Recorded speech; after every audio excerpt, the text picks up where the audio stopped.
En la región, y entendiendo como región a la franja sur de Brasil, buena parte de Paraguay y esta parte donde nosotros vivimos, aquí en el norte de la Argentina, tiene un régimen pluvial anual regular en los últimos años. Pero estamos viviendo una crisis realmente grande. ¿Por qué ocurre eso? ¿De qué manera se comporta el sistema hídrico en la provincia de Misiones? ¿Cuáles son los elementos que hacen posible el adecuado funcionamiento del llamado ciclo del agua?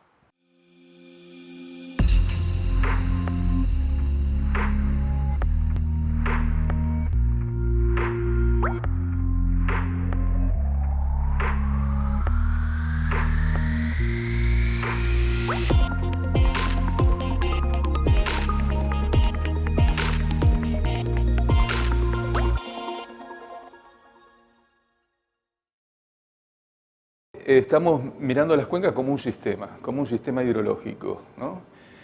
Las cuencas son sistemas hidrológicos y los sistemas hidrológicos pueden ser asimilados a sistemas ecológicos, ¿no? Y pueden ser analizados con un enfoque ecológico. Y lo que estamos nosotros haciendo es analizando a las cuencas con una mirada ecológica, a ver cómo funciona el sistema de las cuencas. Uno de los componentes del sistema de la cuenca es el componente atmosférico, es decir, las cuencas hidrográficas intercambian materia y energía, en este caso lluvia, evaporación, radiación, con la atmósfera, con el clima. Entonces, y ese es un componente básico, elemental, ¿no es cierto?, en el análisis de los sistemas hidrológicos, saber cómo es ese componente, el componente climático, cómo se comportan las precipitaciones, cómo se comporta la evaporación. Misiones ha sido clasificada siempre como una provincia perteneciente a una región de un clima subtropical húmedo sin estación seca. Y si uno mira los balances de agua, que es la herramienta metodológica para evaluar entradas y salidas de agua en el sistema de la cuenca, lo que uno ve es que justamente que los balances son positivos, uno ve balances anuales y lo que precipita es siempre mayor que lo que se evapotranspira. Por lo tanto, siempre hay un exceso de agua. Entonces, desde ese punto de vista, pareciera que, Misiones, ¿cómo puede faltar agua si es un clima subtropical sin estación seca? Cuando uno baja el nivel de análisis y va a hacer el análisis a nivel mensual, por ejemplo, a una escala más chica, un periodo más chico, y hacemos el mismo análisis de balances hídricos mensuales y empezamos a ver que aparecen déficits, ¿no? Empiezan a aparecer déficits. Y en los meses que van desde octubre, noviembre hasta marzo, abril, son los meses en que periódicamente, típicamente, aparecen días, una frecuencia que no es constante, va variando, ¿no es cierto? Porque también los ciclos de precipitación y los ciclos de temperatura van variando, entonces, pero durante esos meses aparecen periodos de sequía que no es ninguna novedad lo que estoy diciendo porque los estamos viviendo, ¿no es cierto? La asociación que uno hace de la cuenca es que es el agua superficial y siempre se habla del agua subterránea como si fuese un sistema diferente. Nada más equivocado, el sistema es uno solo. ¿Qué funciones cumplen cada uno de los componentes de este sistema ecológico? ¿Cuál es la función que cumple la cobertura vegetal en la cuenca? Por un lado intercepta agua, ¿no? Si hablamos del sistema de la selva, pero cualquier cobertura vegetal cumple una función de intercepción del agua. La precipitación, cuando se encuentra con esa cobertura, ¿no es cierto?, tan densa, la copa de los árboles, hay parte de la precipitación que es retenida por esos árboles, ¿no? Es precipitación que no llega al suelo. Satisfecha esa capacidad de retención que tiene la cobertura vegetal, el agua, si sigue lloviendo, el agua cae, ¿no es cierto?, y llega al suelo. Pero en el suelo, ¿con qué se encuentra? En nuestro sistema se encuentra con un mantillo orgánico generado por la permanente caída de vegetación, de materia orgánica, de ramas, ¿no es cierto?, de hojas, que forman un mantillo denso. Y ese mantillo también contribuye, por un lado, a reducir el impacto de las gotas, ¿no? Las gotas ya no llegan al suelo con el impacto de la caída de la energía cinética con que vienen cayendo desde vaya a saber qué altura, ¿no?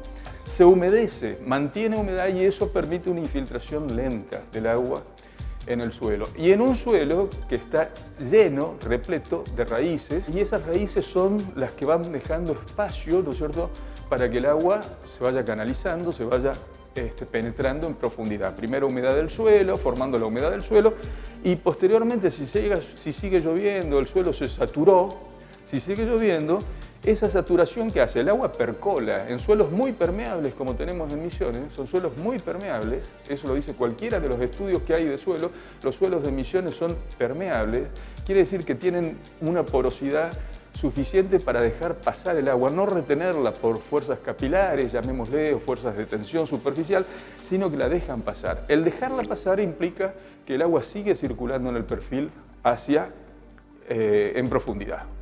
¿Hasta dónde? Y hasta que se encuentra con el manto rocoso de la geología que ofrece la geología local, que son los basaltos. El basalto es una roca muy compacta, sin permeabilidad, sin porosidad. Solamente circula el agua en el basalto por fisuras, por fracturas, ¿sí? Entonces se encuentra el agua con que no puede seguir infiltrando. ¿Y qué es lo que hace allí? El agua empieza a escurrir hacia la dirección de las pendientes que tenga ese techo de roca, empieza a escurrir ¿hacia dónde? Hacia los arroyos. Esa es la geología. Después tenemos la geomorfología. Las pendientes en Misiones son muy fuertes. Ya estamos diciendo, el agua penetra el suelo, pero por la permeabilidad del suelo se percola rápidamente hasta que llega al basalto. Una vez que llega al basalto, escurre hacia los arroyos. Y los arroyos tienen la pendiente del relieve, ¿sí? Por lo tanto, esa inmensa red de drenaje que decimos es una riqueza, es una exposición de la riqueza hidrológica que tiene la provincia, ojo, yo la veo como una vulnerabilidad, porque eso es lo que nos está diciendo, ¿por qué hay tantos arroyos? Porque tenemos esa densidad de drenaje, y tenemos esa densidad de drenaje porque el agua no se almacena en el territorio.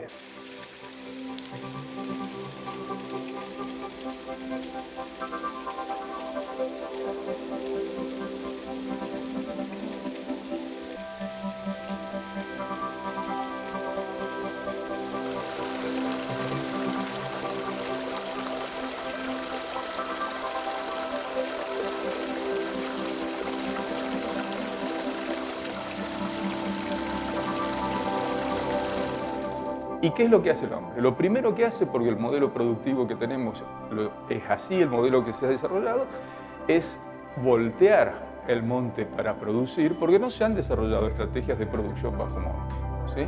Y la cultura local lo que sabe es que hay que voltear, hay que desmontar, hay que rozar para plantar. El cultivo que sea, los cultivos anuales, maíz, poroto, mandioca, o los cultivos de raíz, como llaman aquí, los cultivos perennes, sea hierba, té o los forestales. Hay que voltear. Cuando volteamos el monte, lo que estamos haciendo es alterando rotundamente todo ese proceso que describimos hidrológico. Las actividades del hombre también compactan el suelo. La agricultura pasa con una cantidad increíble de veces sobre el mismo suelo para arar, para rastrear, para fumigar, para cosechar, para abonar, para lo que sea. ¿Sí? Cada pasada implica que con las ruedas se va compactando ese suelo. El ganado compacta el suelo. El agua cada vez tiene menos superficie para infiltrar y donde no infiltra, escurre. ¿Sí?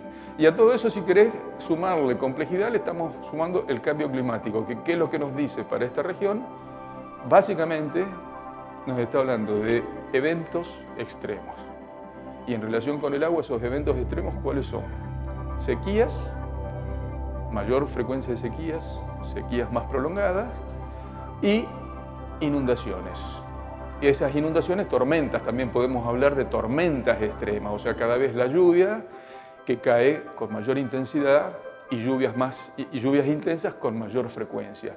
No quiere decir esto que va a llover mucho más, va a llover un poquito más. En esta zona está previsto que el cambio climático termine lloviendo un poco más a nivel anual, ¿no? En las mismas épocas que llueve actualmente, pero va a llover con mayor intensidad y con mayor frecuencia de lluvias intensas, y eso es dañino. ¿Sí? Eso es dañino, para el sistema es dañino, el hombre no aprovecha las lluvias intensas y es daño para el campo, es daño para el suelo, es erosión.